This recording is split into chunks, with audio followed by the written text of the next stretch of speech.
New York, where Karina's body was found. But again, killer on 2 weeks now. Joining me to talk about the investigation is CNN law enforcement executive Matthew Horace. Joins us via Skype. So what about this? What kind of leads you think are being pursued as we're now 2 weeks into this, Matthew?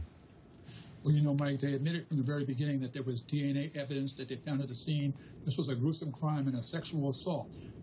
We also are trying to determine if this was a random act or if this was someone who knew the victim. And that will send the investigation in another direction. Did they know that she would be running on that path on that day and time? Also, they'll be evaluating CCTV camera information, cameras in the area of Queens and Howard Park, to try to determine if anyone was in and around that scene before and after the crime. Got it. Let's hit on the DNA. From what we gather, she put up quite a fight. So you think there's some pretty good DNA. You're an investigator. What do you do with that DNA? Where does it go next?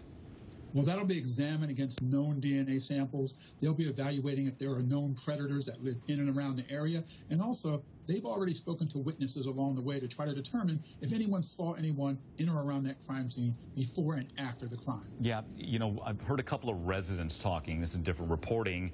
And the theme's the same. Someone knows something. How do you get these people to talk, Matthew?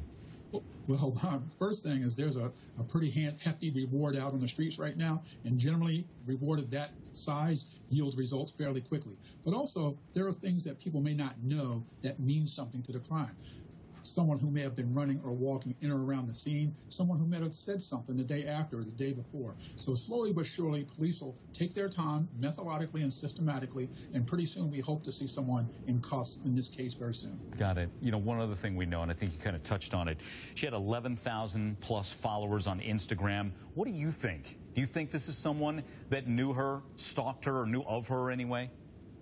Well, it can go both ways, but you better believe that investigators are checking her social as well to try to determine if anyone was stalking her online, if she was having discussions with anyone via social media or email, and also text and cell phone communications as well. On that 2-week timeline, again, we in the public, people wonder, okay, why no arrest? What are your thoughts here? Or is this just normal? You just got to play this out.